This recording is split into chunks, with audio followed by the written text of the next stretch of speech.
Hello guys, my name is Vivian. Welcome to yet another beautiful tutorial video. So in today's tutorial, I'm sharing with you guys how to draft a pattern for a Milkmaid Bustier that you can use to sew a beautiful gown like this one, or a crop top just like this one, even this or this one. So in today's video, we are drafting for making a gown similar to this one you're seeing right here. So please stay with me as we get started. So guys, my pattern paper is already on fold. You can see I have a line here, and here I have my bust points, my under bust, and my waistline, okay, of which I got by placing my tape on the shoulder line, and I mark those points out. So the first measurement I'll be taking is my shoulder measurement. My shoulder divided by 2 is 7.5. I went ahead to mark it, so go ahead and mark yours. After that, I went ahead to take my neck measurement, of which I used the normal neck measurement 3 by 3 inches for my neck in depth and 3 inches for my neck width. After that, I went ahead to connect both lines using a round neck. So now from this shoulder mark, I'm going to come down by 1 inch, and when I do that, I'm going to connect it back to the neck line. So now from this point, I'm going to be marking my armhole measurement, which is 8 inches. So I'm going to place my tape here. I'm going to mark my armhole measurement, which is 8 inches. I'm going to connect this line. After that, I will also connect line across, and when I do that, I'm going to label it as my chest line. So now I'll place my tape like this as well. I'm going to mark any point that I have there. I'm going to divide it by 2. I'm going to mark it at the middle, and when I do that, on here I will come in by half an inch, okay. And when I'm done with that, on this chest line, I'm going to mark my bust measurement divided by 4. I'm going to mark it there. Then I'll connect this 2 point to the shoulder line.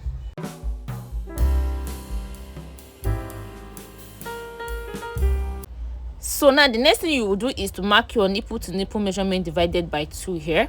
On this point, you are going to mark your nipple to nipple measurement divided by 2, of which my own is 8 by 2 is 4 inches. I'm going to mark it here to the waistline, and when I do that, I'll use a ruler to connect it like a straight line.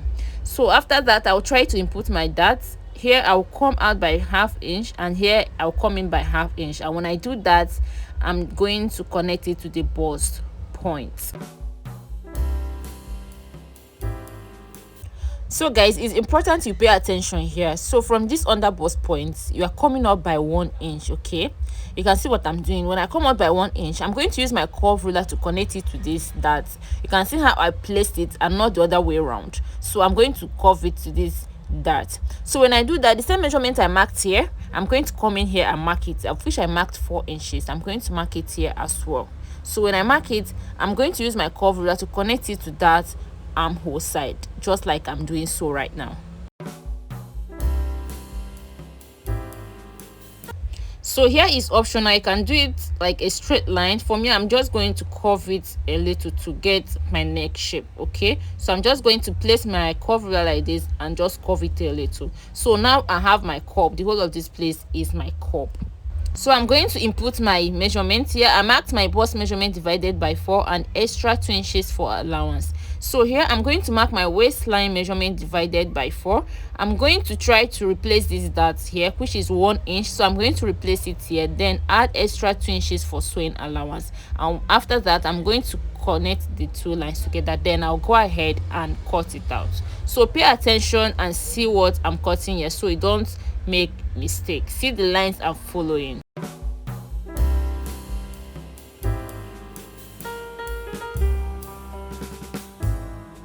So guys, before continuing with the front pattern, I decided to use it at this stage to cut out the back pattern, and that will be easier for me. So what I did is to place it on a folded paper like I just did so. So I'm going to mark out this line. After that, I'm going to also trace out the dart, of which I'm going to be adding that to the back side. So from this side, I'm coming out by 1.5 inches, and this 1.5 inches will serve as my zipper allowance. So I'm just going to trace out this line, and when I do that, I'll trace out this tiny armhole as well. So now I'm going to remove this pattern paper. So let me just use this marker to trace out this line so it will be bold, that we don't get confused. So you just look at the basic lines I just marked out. I did not bother marking out the neck neckline. So I'm just going to draw out this line here as well. That is my zipper allowance. So now I'm going to determine the type of curve I want for my neckline. So I decided to use a round neck curve for my neckline, and here I'm going to be connecting my dart as well, and it will reach the neck side. You can see what I'm doing. So that is basically all for the back side, and that is the easiest way. So I'll go ahead and label this side as my zipper allowance, and then I'll go ahead and cut it out.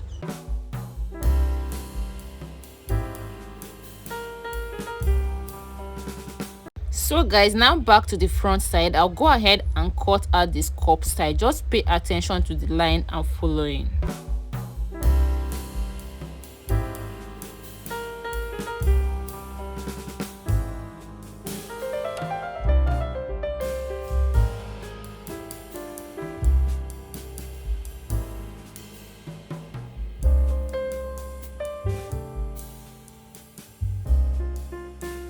So now I'll be cutting this cup open like I'm doing so. So after I'm done with that, this is what I have. And now the next thing I'll do is to be slashing and spreading one of these cups to give us that Milkmaid Bustier effect, and I'll be using this plain one. So to do that, I'm going to place my tape like this, and I'm going to be marking 1 inch apart like it to the end.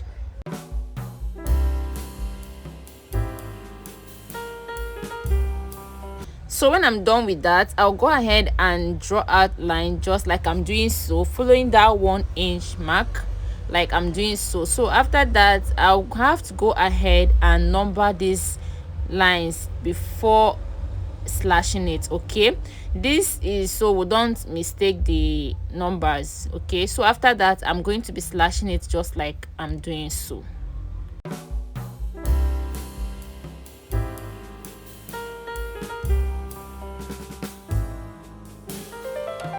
So after doing that, I'm going to introduce another plain paper like this, and I'm going to be attaching those numbers on it and holding it with my safety pin. You can see what I'm doing like this. So when I place the first one, I'm going to give a gap of 1.5 inches. Here it depends on what you want. It's optional. You can give 1 inch gap, but know that the more gap you give, the more that Milkmaid Bustier effect you are going to have.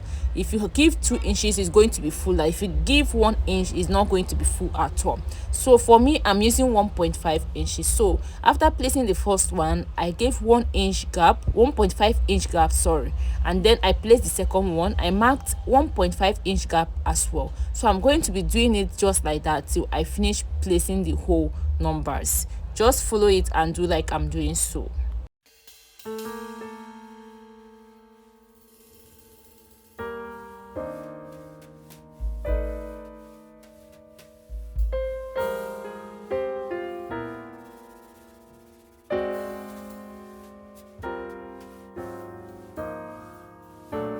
So now after I'm done placing the numbers, I'm just going to go ahead and use a free hand to trace out this line like this. This is totally optional. You can go ahead and cut it straight following the line, but for me, I want to trace out the line first, and when I'm done, I'll go ahead and cut it out.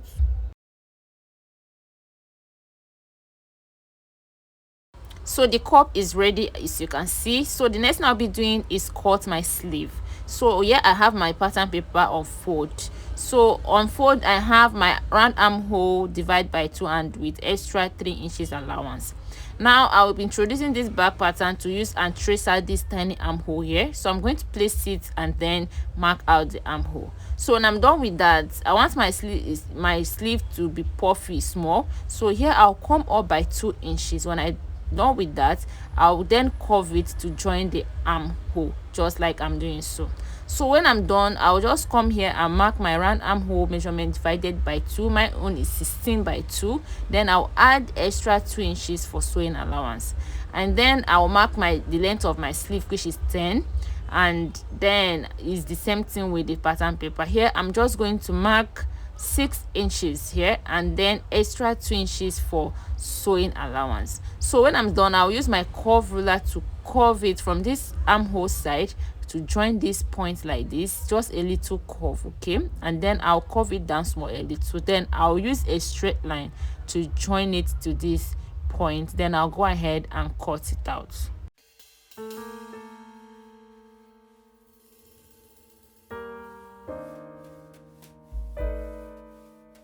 So guys, you can see I've already gone ahead to cut on the actual fabric and the lining. You can see this top I gave some gap because I'll be folding that up, and I have everything ready. So turn on your notification button for the part 2 of this tutorial, where I'll be showing the sewing aspect and the beautiful dress I'll be making with this pattern. Thank you for watching. See you when I post the next video. Bye.